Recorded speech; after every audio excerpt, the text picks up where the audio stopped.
welcome everybody to Create Your Best Life with Rex. I'm Rex Sikes. My co-host is Danny Welch. He's not here right now. He's actually in the background, but because of what's going on with the internet where he is in England, he's having troubles getting on camera. So my guest today, I'm really excited about it. By the way, it's the last day, just for people making references, someday in the future, the last day of July in 2024. So I've just dated the show. But it's amazing how this year has been moving along. And I invite you to go back and watch all of the episodes that we've done in Create Your Best Life with Rex, because we're going to be doing a whole lot more as we move forward. And before you know it, you and I and Danny and those who are guests will have celebrated just an amazing year of helping people transform their lives. And so today, my guest is Jeremy McDonald. Now, he's a seasoned learning and development professional with a master's degree in adult education and an impressive 25-year journey shaping the corporate and personal landscape. Now, Jeremy has left an indelible mark on esteemed organizations such as ASBC, MetLife, Primo Water, New York Life Insurance, PricewaterhouseCoopers.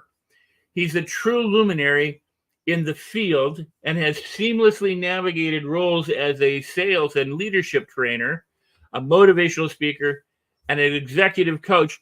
And his expertise extends beyond the boardroom, as he's also graced spiritual events, including engagements at Unity and other spiritualist churches. Jeremy is not just a speaker, he's a new thought speaker, bringing a unique blend of spiritual wisdom to the corporate and self-help settings. So in addition to all of this, in his remarkable career, Jeremy McDonald is a 3-time best-selling author, a podcast host. And by the way, his podcast is great. He's got thought-provoking discussions, and he's reached a broad and a very engaged audience. So as a mindset and mastery coach and quantum healer, Jeremy transforms boundaries, seamlessly blending the spiritual and the corporate worlds, which is so very cool and so very needed. So help me welcome Mr. Jeremy McDonald. Thank you so much, Rex, for that introduction. That was wonderful. Well, I'm so glad to have you here. You are an amazing guy. You've done so much, and I'm blessed to be able to call you a friend and to have you on the show. Well, we've done this before, in other venues, on your show, on my other show with the Tribune, those kinds of things. So welcome, good sir. Thank you for having me. It's glad to be back on the Rex Sikes show. And Rex Sikes is glad to have Jeremy McDonald back on. Plus, we were recently together in Temecula, California, back in May, doing an event back then, and so we not only know each other online, but we actually know each other in person. Yeah, it's always a good feeling when you've known somebody for a while online and you actually get to meet them and connect with them, and you just get to know them a lot better in person than you do online. So it's the online is wonderful. It's really connected people around the world, but there's nothing like shaking somebody's hand in person. So very true.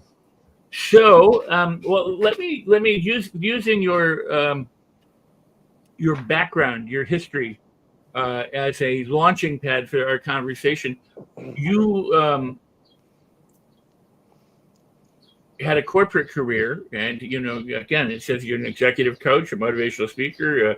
You worked in learning and development and in leadership training and sales training. So how is that different, in other words, to what you're doing now? Because some people look at business, there's business, and then there's religion, or there's business and then there's spirituality.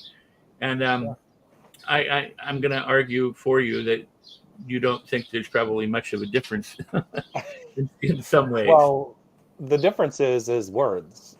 I mean, it's just one of those things where,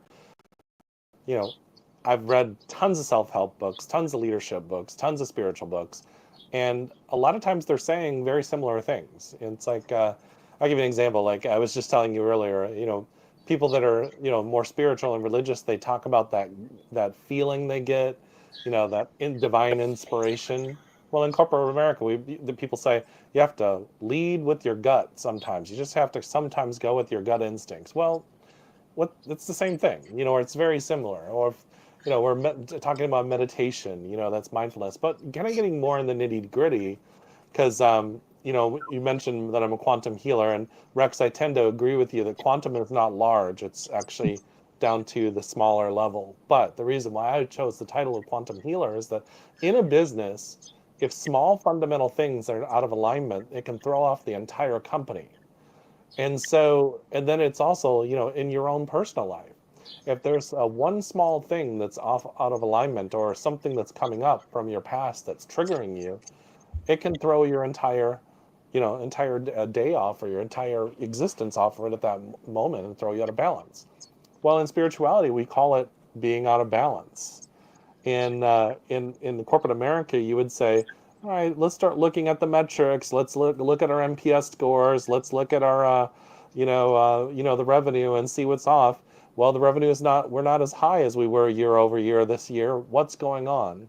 And then you have to start going and doing a needs analysis, and starting to look at, well, what's going on here? And it could be morale. Well, why is that? Well, the vice president of this particular department, the drive sales, has been going through some health issues and some personal issues, and as a result, they're not as nice and as motivating as they used to be to their employees.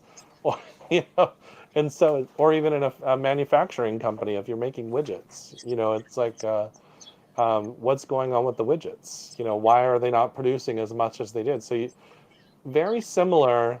Spirituality to me is getting to know yourself.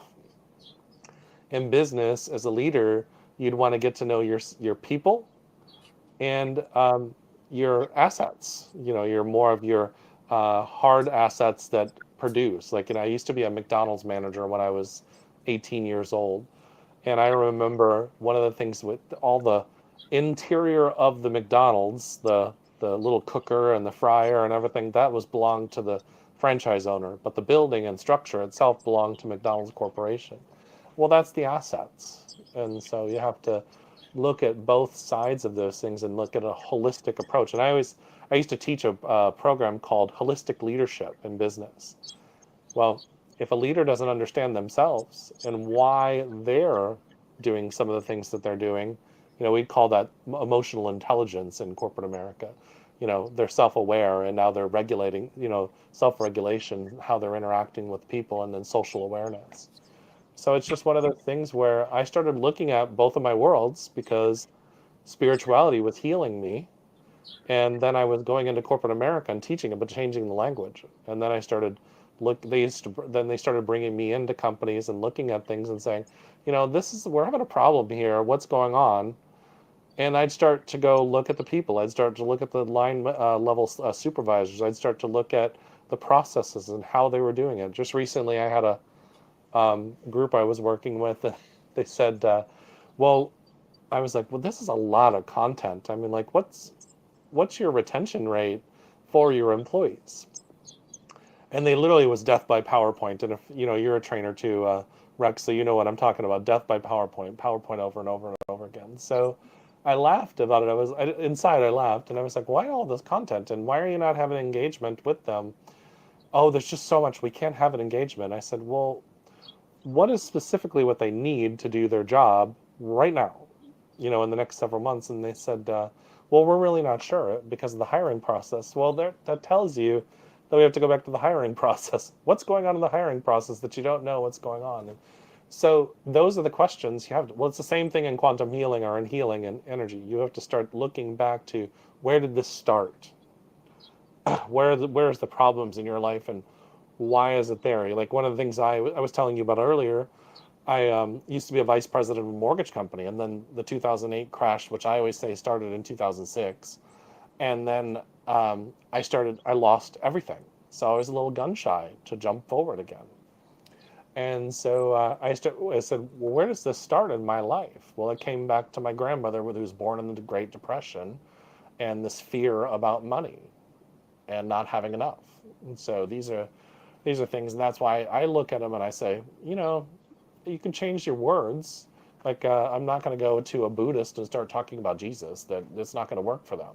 So, so No, but I mean that's such a great point because it was. I mean, I remember when emotional intelligence was a foreign concept in business, yeah. and as are so many. I mean, just the idea of people working on self esteem or team building at one time was not really that. I mean, the kind of practices or principles that you would espouse in team building sessions took a long time to be accepted. I mean, everything. I would say that in some ways, corporate America or corporate world is only it will evolve, but it does so much more slowly than people might evolve. So mindfulness, for example, is meditation, but now it's a buzzword. So people go, oh, I mean, that's cool. Or emotional intelligence, now it has meaning, and so people will embrace that. Things like the DISC system or the Myers Briggs. There was a time when people said, well, that's all just stupid. And Hmm. then they embraced them and they started to use them, and then they get locked in on them and go, well, there's nothing else but these. And Yep. I would argue for what you're saying, I think it's really interesting because this is going to sound really silly, but everything is now. Everything is present, and that Hmm. includes all of the possibilities and all of the problems that people have. And they exist now. And we've got corporate leaders, but we also have religious leaders Hmm. or political leaders. What is it that they share in common, and where do they differ? Is it just the language? Because I mean, they're talking about Jesus or God or Buddha or Lao Tzu or Hindu, faith or whatever, Muslim and this kind of. But here they're talking about, you know, profits and bottom line and return on investment. I mean, but essentially, leadership just leadership, or is there leadership with a heart? It's interesting you ask about what's the difference and or what's the similar. I would just kind of start there. And I had to write a diversity course probably about 10 years ago. One that I had to do in like 45 minutes once I wrote, once I presented it. So I had to I really just thought about this. I thought about in the interior in our bodies. I'm not talking about the organs. I mean, that's all the same. But I was talking about the thoughts, the inner thoughts. Everybody has the same or very similar thoughts of what they want. They want security, right? They want to be able to, if there's people that they love, they want to be able to make sure their loved ones and them feel safe. And or Stephen Covey would say that they want to make sure that they also leave a legacy. And so when you really start to look at that, and what's the legacy? It's the something that puts their imprint that they actually mattered or made a difference in this world or felt fulfilled. And so I start looking at those things, and then you start looking at the political leaders and the corporate America and stuff like that, and start looking at these leaders and what they're arguing about, and not even just the leaders, the people, what they're arguing about. And you can hear in their voice and what they're saying, they're afraid that their security, their safety, and their ways that makes them fulfilled, and their loved ones are going to be harmed. It's all the same across the board. I mean, and so I look at that and start to say, and so some people will argue this with me because they get caught up in the specifics. But when I go into corporate America and I had an example. I'll give you an example. Came in as a manager of a training department, and I had a director that was very in the business that was very threatened by me because I'm about 15 years older than him, and I was technically a lower level manager in comparison to his level, and I remember I just kept on looking at him, and he would almost attack, and finally one day I said, "What is it that you're afraid of here? What is it? What is it you think that I'm going to do here? My job is here to support you and help you grow your business and make sure your training department is working and effectively training your employees." And so these are things that, and it really just came down to his department was the coaching department, and my department handed his employees off to them. So he really just felt like I could take his job or do a better job than him because I'm older and I have a higher degree and all that kind of stuff. Hey man, that's not what I'm looking for. I'm looking just to here to help and be successful, and at the end of the day feel fulfilled just like you do. And so, I mean, those one of the things when you talk about leading from the heart, we have to kind of find the root of what people are, going through. I mean, as leaders, one of the things I think it's John Maxwell talks about when he was working with one of his employees and had an issue, and they had um, a behavioral issue or an attendance issue. I can't remember exactly what it was, but they finally just said, "What's going on? Tell me about what's going on in your life." And found out that this person had a lot of stress happening. Well, he built loyalty with this employee because of what? Opening his heart up and listening and paying more attention. And so these things, I've found that my friends, my loved ones, my employees, everybody, they respond a lot more when I listen. So, Wow, that raises a really interesting uh, for me. I mean, we can go off on a tangent here and go down all sorts of rabbit holes, and I hope we can. Um, I would, from having heard what you said, and I'll give an analogy too, but you know, the business concerns or corporate concerns, the leadership concerns there are really probably not that much different from religious leader concerns. They want security, they want freedom. They're both trying to grow their numbers. They're both trying to disseminate a message and have a culture that embraces it and then cooperates in whatever way that, whatever you consider the tasks are. Whether you're helping convert other people or ministering to people here, or whether you're trying to, nail down greater market share or make more sales. I mean, you're in a people business, so it's about inspiring and motivating and addressing the needs of the people and how successfully they do. And a lot of times, what happens is leaders tell, but what you just talked about the leadership of the heart, where somebody listened, where somebody could connect, that can happen anywhere. I mean, in education, business, and spirituality, and politics, and in sports, whatever. If people are willing to listen, here's I'd like to know your thoughts on this. In the movie business, for example, there's what's called moves. So I'm on set and I move from one side of the set to the other. I go, well, let's set our camera up over here. I have to move that camera over here. That takes a certain amount of time and a certain amount of coordination, or I go, now I want to reverse that and I have to, block out the windows so I don't get lit. So there's a move on the set, but then there's also a move within the building that I'm at. So I'm going to go, now we're going to go to the bedroom and we're going to do that, or in the kitchen, we're going to shoot in there. And then there's all these moves inside the kitchen or in the bedroom. But then there's the move that is outside in another building, or we move outside into the parking lot. And all of that requires that all of the departments, of which there's like 100 departments in a movie, in shooting a movie, have to coordinate to be able to make a move on set, to a move from one set to another within the building to another building. So in some cases, you're moving trucks and trailers and all sorts of stuff, or in another time, you're moving, your sound cart and your camera from one side to the other. So there's a lot of moving parts. I would argue that that's the same true about people. There's all these moving parts inside of people, and coordinating those parts is something that you've been exploring, right? I mean, would that be correct? I mean, because people can be all over the place trying to accomplish things, or they can find some form of unification, uniform way of doing something, so that what they do is far simpler and easier, and not so, regardless of what my analogy was about large moves and small moves, but I mean about that kind of coming together for a person. Yeah. Well, I call it cross-purposing, where you have, I always tell people to put their hands out like this and, and like you're pushing against the wall, and you feel all that tension in your hands, and then you drop them down and you say, allow it in. It's very, very similar to putting your foot on the brake and putting your foot on the gas in your car. You're probably not going to get it very far.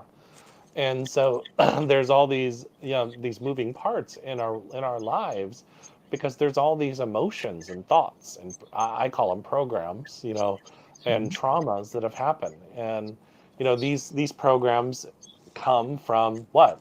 Our parents, our teachers, that were well-meaning, or you were bullied as a kid, that kind of stuff. It's like I was 6 foot tall when I was 12 years old, so I mean I got picked on, for being the tallest kid in school. I mean that's running, and so in our subconscious you have all these different things that are going on, and in spirituality I would call that energy.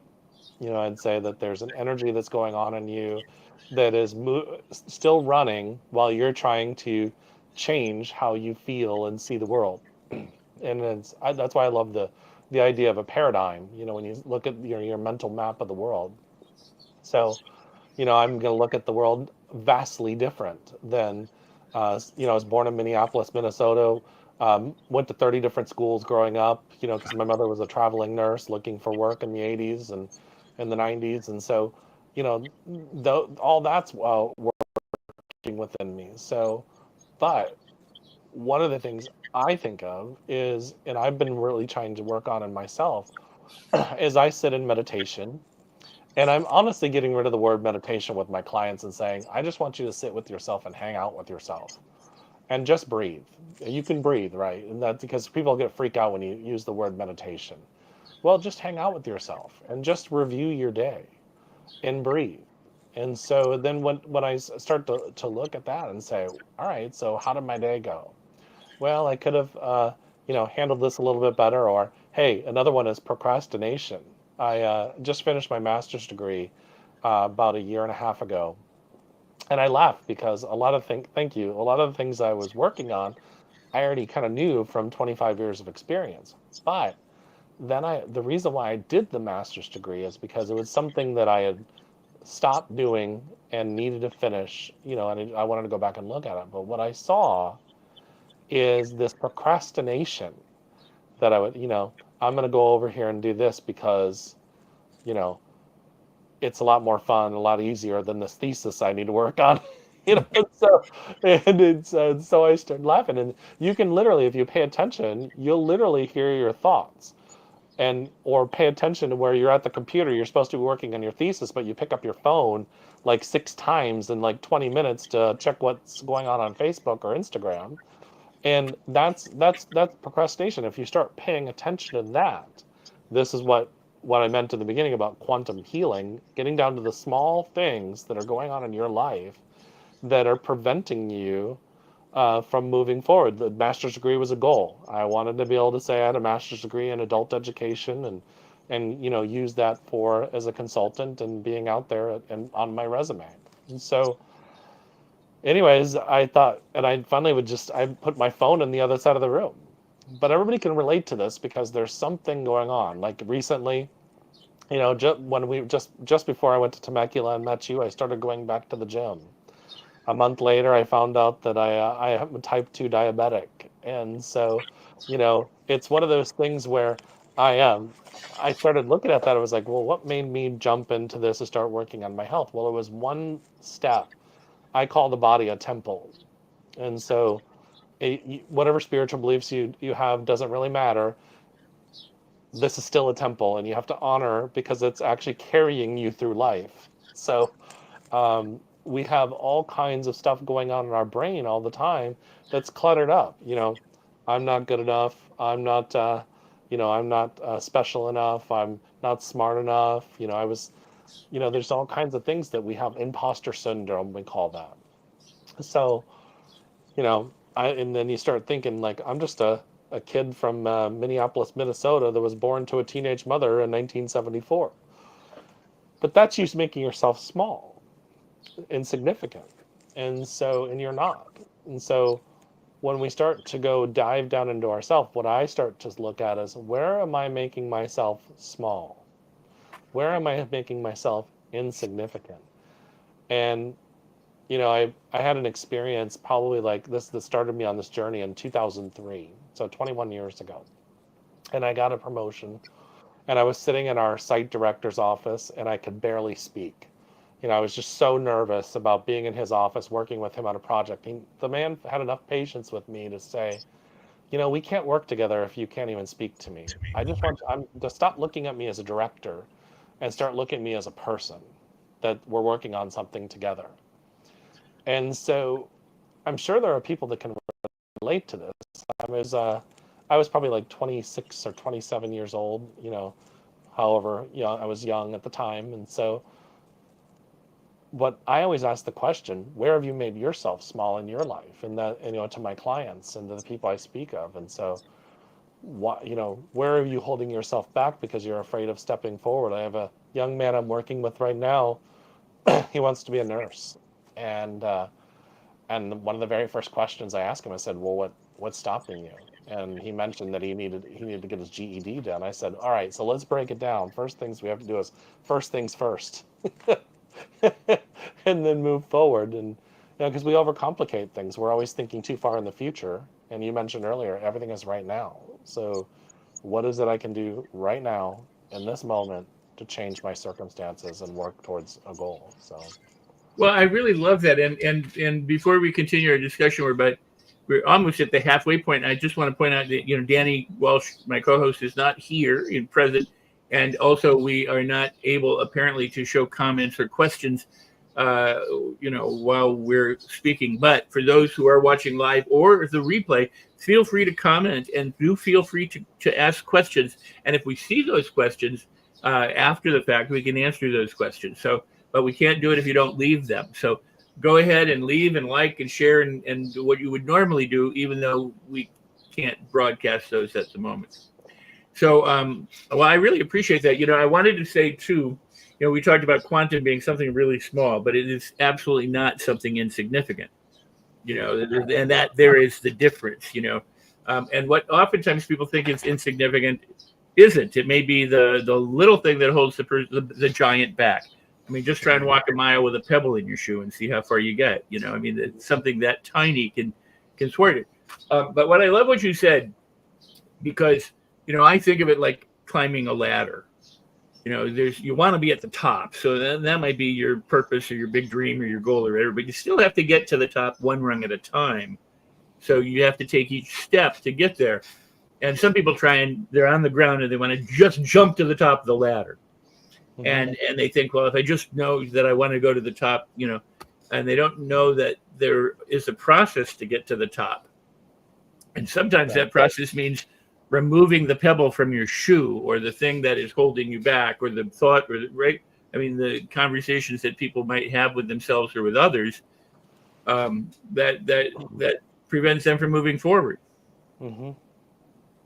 Well, and I think too is like when we're looking at the top, you're looking at the top. There's a natural law that says you have to start somewhere. Yeah.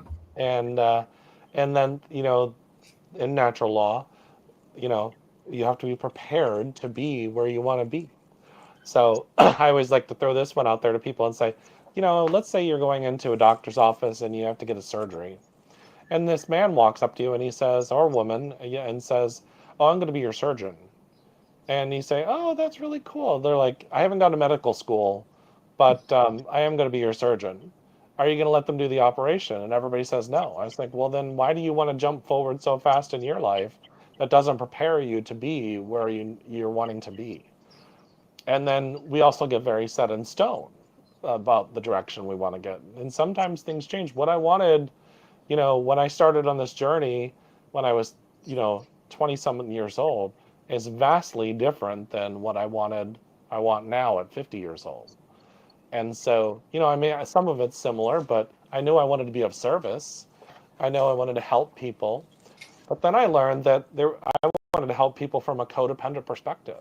And sometimes helping people is not doing everything for them. Sometimes helping people is just allowing them to be who they are and making mistakes. And that's still loving. And then being there to support them when they come back and say, you know what, I don't know what I'm doing here. And what I wanted to say to everybody too is like, listen to people that have done the work or have been there. I was talking to Rex about a month ago and he gave me some really good advice on something I've wanted to do for a long time, and that's create a documentary. And I thought, the guy that's in Hollywood is probably the good person to ask the question about. And so, ask people questions. That's what I've done my entire life. But people say, well, I don't want to ask a question because I know they're busy. And I'm like, if they're talking to you, then they're not so busy in that second. They're there with you. And what's the worst they're going to say? I can't answer that question. you know? And that's a part of those blocks inside of ourselves. I get messages all the time where people like, can I call you? And I'm like, yeah, of course. And so, I mean, like, I'm just a person just like you. Wow, I love it. I love it.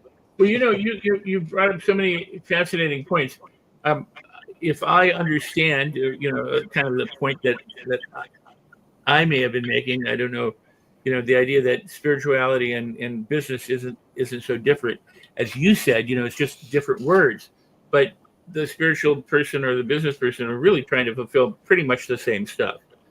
They're trying to be secure. They're trying to have certain freedoms. They're trying to, make sure that their loved ones are cared for, taken care of, or leaving legacy wealth or whatever it might be. I mean, we're human after all, so we have a lot of the same basic needs or basic, concerns. And so whether you're in corporate America or the public sector or the private sector or religious sector or political sector or school sector or whatever, everybody seems to be trying to fulfill very similar. I mean, not that there aren't different objectives, but we're trying to fulfill, basic needs for ourselves.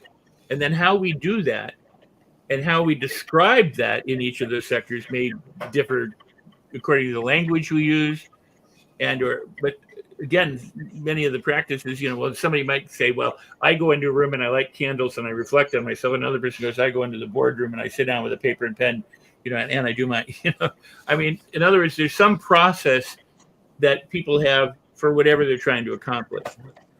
Yeah. Yeah, my father, it took me a long time to be able to really connect with my father, like a lot of sons and fathers, right? And then one day I went out to his 30th wedding anniversary a couple years ago, and I noticed that he went to bed around 8 o'clock at night. He runs a solar company, but it wasn't that he went to bed to go to sleep. He went to bed to reflect, to get quiet, to spend some time. He's like, it's not that I don't care about you all. This is my time for me. And then he would get up at 5 o'clock in the morning and go to the gym. And he said, I get up at that time because that's when the world is quiet. And he goes, and I go sit on my deck and I look at the downtown Phoenix and just see the sun coming up. And I mean, what's the difference between that and me going and sitting by the beach and meditating? Right. And so it's one of those things where we get really hung up on terms. And the other interesting thing is like, here's in spirituality, we call being connected to source and then grounded into reality and then balanced, and we break them down into the chakras and all that other kind of stuff. But then I started looking at business. I mean, imagine me coming out and saying, Rex, I'm going to start this business and I'm going to and I have, I don't know, $100,000 to get it started. And I'm going to invest $90,000 into marketing, but I have no business proposal, no business plan, no marketing plan, no nothing. I mean, but I know it's going to work. And so, but that's being ungrounded because it's not grounded into reality. Because you and I both know that running a business, you need a plan. You need to find out how you're going to measure your return on your investment. You need to start looking at, those kind of things. And it's like in spirituality, people do the same thing. They'll be like, well, the spirit's going to heal me. I'm like, well, yeah, but you still have to take the actions in order to be healed. You have to eat better, take care of yourself, run. And they'll be like, no, energetically I can fix it. I'm like, well, that may be so. Right now, that's not working for you. So what is it you can do right now? And so people get very ungrounded or not in reality. They're not placed in the reality of their own life in the now of the moment. And so, similar to business, business professionals, like I just noticed, found out today, Redbox is going out of business, and Chicken Soup for the Soul is the. Can I interrupt you for a second? Keep your thought. Keep your thought. But there's some like the mic is making noise or something, and I don't know if it's. It's probably hitting my shirt. How's that? Speak. Is that better? No. Okay. I mean, it's better, but I mean, not that close. How's that? That's better. Okay, switch out the mics. So, what I was just saying is that, you see corporations, go out of business. Can you hear me? Yeah. Good. Oh, okay. You see corporations go out of business a lot. What happened? Like Blockbuster Video went out of business many, many years ago. It was the dominating force when it came to renting out movies. Then Redbox became that, and then Netflix and stuff like that. Now I just found out Redbox is going out of business. So it leads you to the question, well, what happened? Well, it could be industry, right? The change in the dynamics of how we consume information, but it also makes me start to look at what was made as a decision in the business that, Blockbuster Video didn't jump on the streaming platform fast enough, and Netflix beat them to the punch. So there's just things we can look at. And then the health of somebody's business generally is based on the emotional health that's going on within them. So there's a lot to that. So Well, I think what you provide is a realistic example of how. I mean, in other words, we were talking about emotional intelligence and mindfulness and the way companies at one time reject something and how they come to embrace it and becomes part of their culture later on. What you would demonstrate is that there's not a difference that is significant in terms of a difference, because everyone's trying to accomplish very similar things, values, motives, whatever, and how they go about it may be slightly different. But the key that you said earlier too is about being able to hear, being able to learn, being able to listen, being able to reflect are some of the same things that we now today know benefit people in business, benefit the individual's health, benefit the team members. So the idea of like, will spirituality and business ever merge? Well, in some ways they already have, and in other ways they seem like they're different. But what you demonstrate is that you can go into any area and speak the language of the people's culture there, and minister to their needs or serve their needs, and all you're doing is kind of changing what you might say from one group to the other group, but the message tends to be the same message. Yeah, and I think that as speakers, we want to change that dynamic with the audience that we're speaking with, but also I am a very firm believer in if I'm speaking about it, it's something I'm practicing myself. Right. And it doesn't mean I get it right all the time. Because needless to say, I'm not perfect. It's one of those things where you have to, but my process of how I look at things is to say, I call it a self-aware process. I look at things and I make a mistake and I say, well, didn't get it right today. And so, how can I learn from this? How can I grow from this? And so, I just look at that. Everybody's always trying to be perfect. And there's a book out there. It's called Stop Striving for Perfection and Settle for Excellence. And so why I like that phrase is this. If you're settling for excellence, if you're looking for excellence, then you're starting to look at even the days that things just kind of fell apart. You have an opportunity to look at that and grow from it. And it may be that you had to be more patient that day. I mean, I used to have 20, 25, sometimes I have at a class of 70 people in front of me once, in a new hire class. And so you have to have a lot of patience when you're teaching people about how to use computer systems. And, when you got people from all different age groups. And so, and in different backgrounds and stuff like that. So it's one of those things where if you're not self-aware about what triggers you, you're going to come across as somebody that's very impatient or not considerate. And so now you can make it kind of a joking thing and being silly with people, but there is really, at the end of the day, people have to feel like they're supported, when you're a leader. And so a lot of times you can always take the health of an organization back to the leadership. Well, I would say almost every time you can take it back to the leadership.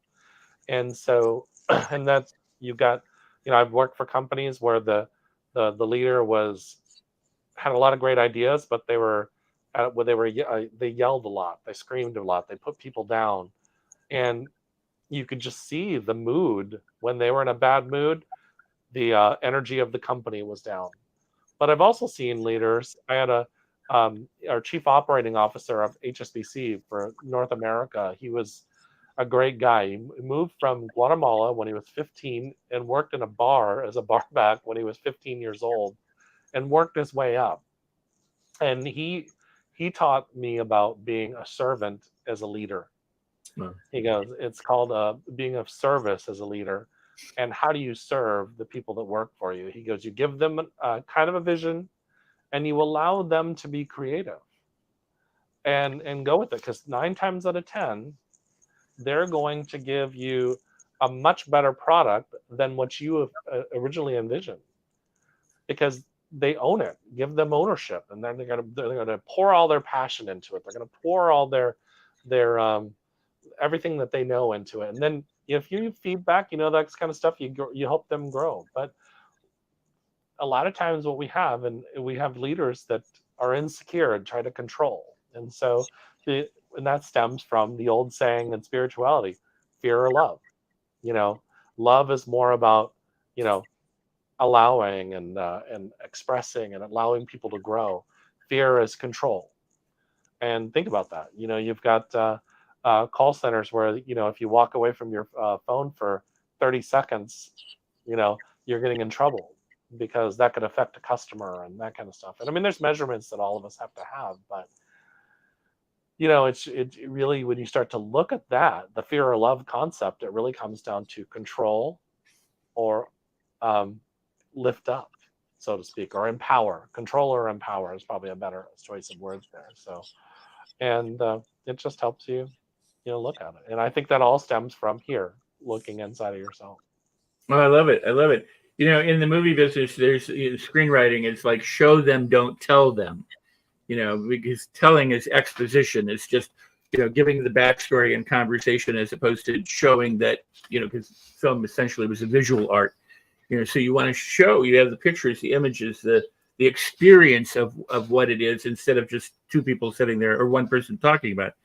When it comes to sales, it's like, don't just tell them, evoke responses, attract their imagination, get them to be able to experience what it is you're talking about, as opposed to just telling them, paint pictures for them, kind of thing.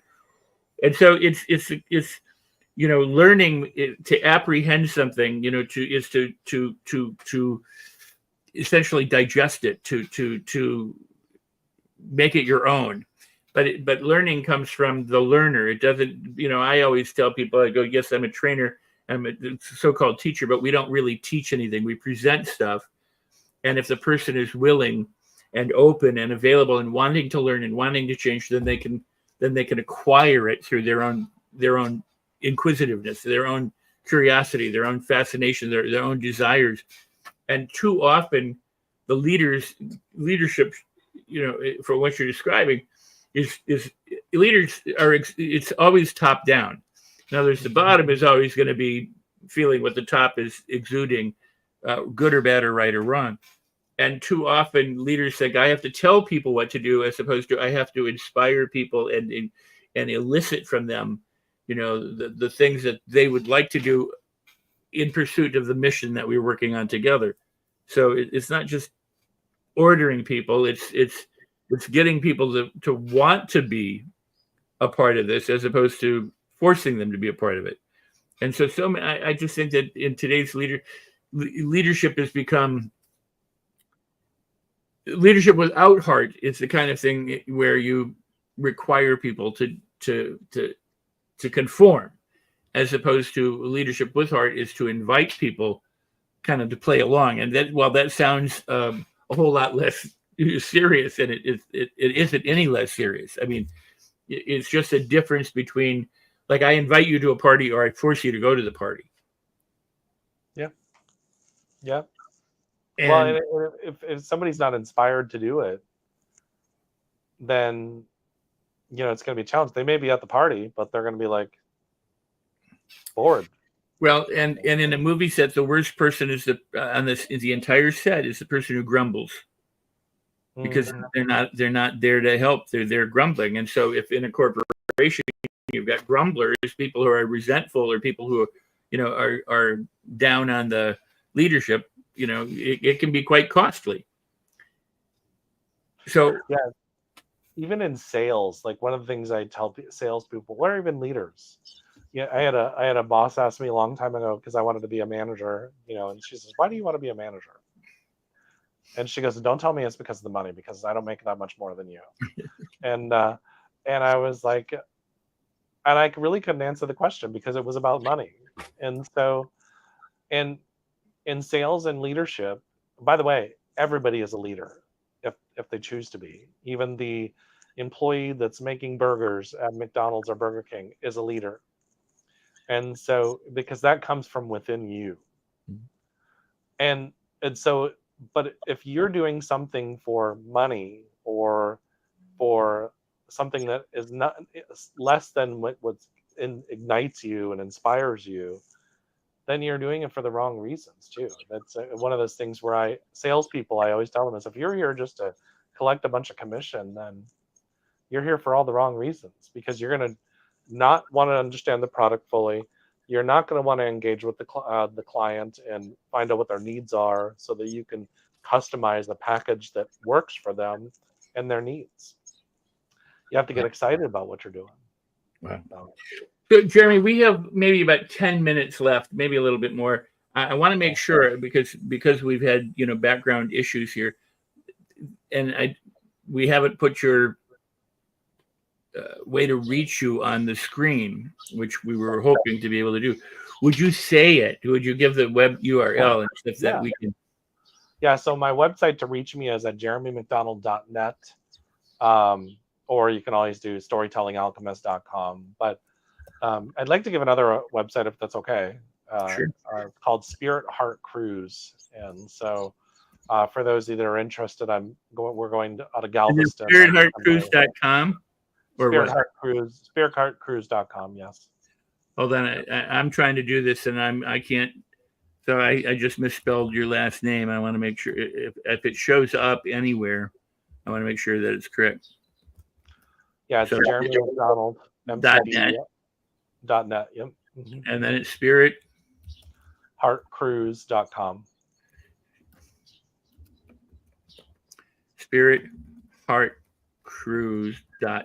Mm-hmm. I think I got that spelled right. And then storytelling. Yeah, but Storytelling Alchemist goes to the same place as the JeremyMcDonald.net. But it's okay. But that's storytellingalchemist.com. Yeah. All right. So I think I got those three up there for you, and I sure hope so. I mean, I don't know where they are at the moment, but we'll make sure that they're attached. And now that you've said them, people who are watching can or they can Google you, I'm sure. Yeah. Or I should say they should search engine you. But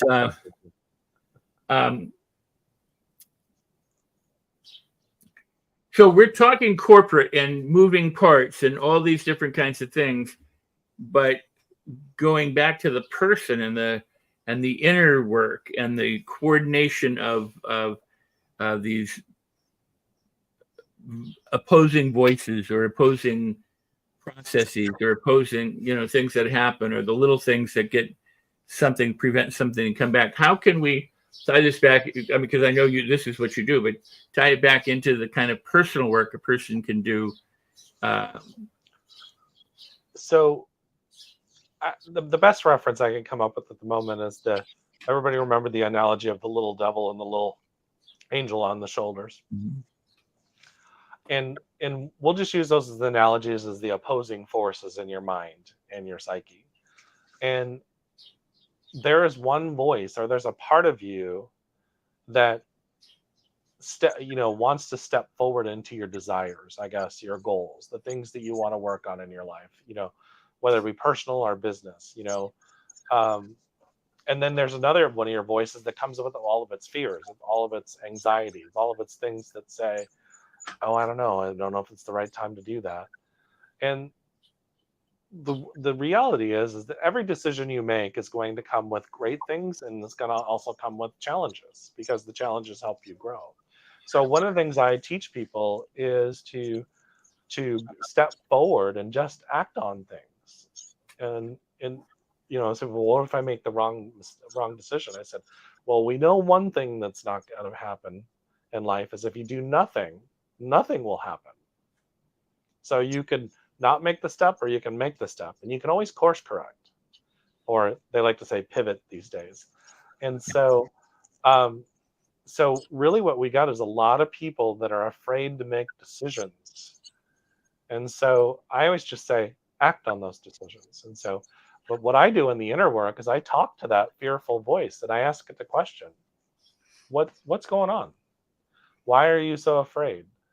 I asked a person out on a date probably like 10 years ago. And I remember thinking to myself, I can stand in front of 1,000 people and talk on a stage and not be terrified at all. But asking this person to go out to dinner made me shake inside. Well, then I had to ask myself the question, why? Why are you so afraid to do this when you can literally stand on stage and have people clap and, ooh, you did a good job. But you're afraid to ask this person out. Well, because it came back to rejection from in high school and hurt I had from other relationships of, somebody cheated on me once and all that other kind of stuff. I was afraid of taking that step forward, and all that emotion in the subconscious was there. So I had to start going in there and saying, you know what? You're a 45-year-old man or a 40-year-old man now. That no longer is who you are. You're no longer that 16-year-old boy that asked the girl out to go to prom and she laughed at you, and you're no longer that. You're a 50-year-old man now. So these are the things that you can start, and you can start giving yourself love and encouragement. Be your own coach, be your own motivator. And some people say, well, that's difficult. Well, yeah, it took a long time to get where you're at. Now it's going to take some time to unwind. And that's what I call it. It's unwinding. I had a lady that I was working with a while ago, and she started unwinding, and literally you can just feel her literally holding herself accountable for all the pain that she had from relationships with men. And then she started crying. And it wasn't crying out of guilt. It was crying out of, I finally see this, the pattern that I'm doing over and over and over and over again. And I no longer have to live in this. And I said, well, this is the first step in a new journey. So, and that's what it's all about, is a first step in a new journey, because guess what? The first step in healing is just to become self-aware. And then you have to start self-regulating and emotional intelligence. You have to say, like the other day I was driving back and I was like, man, I really want some ice cream. Well, I really can't do that because of the diagnosis. But you have to start looking at the voice that's saying, but I really want that ice cream. And some people say, we can do sugar-free. I'm like, it wasn't the point. I'm also trying to lose weight. And so these are things that you have to start to look at, and that those impulses. Why is it you want to do it? Or those times when you hold back. And it's going against the temple, so to speak, this body that carries you throughout life. And if you're not honoring that temple, then, and by the way, all of us at some level are not honoring the temple. Mm-hmm. There's something that we're doing that we all have addictions at some level. And some people say, well, I don't have an addiction. I'm like, really? And like one of my friends has a shopping addiction, but it's not buying expensive clothes. He loves getting that bargain. Mm-hmm. If we go to the mall and he doesn't buy something, he doesn't feel accomplished. So, but Well, what I love about our conversation is there's a saying, from within to without, and most people think it's from without to within, that they're impacted and that their future, their life is impacted by the circumstances, events, and people around them. And then there's a notion that, well, no, you're creating your world, you're attracting your world. It's what you perceive is what you notice, and so you're actively creating your reality. Within to without, or without to within, and we've covered both.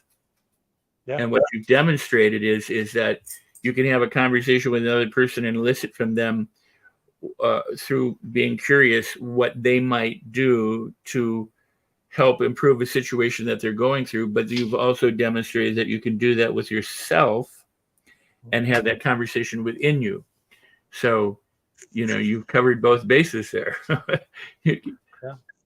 It's really beautiful. Yeah.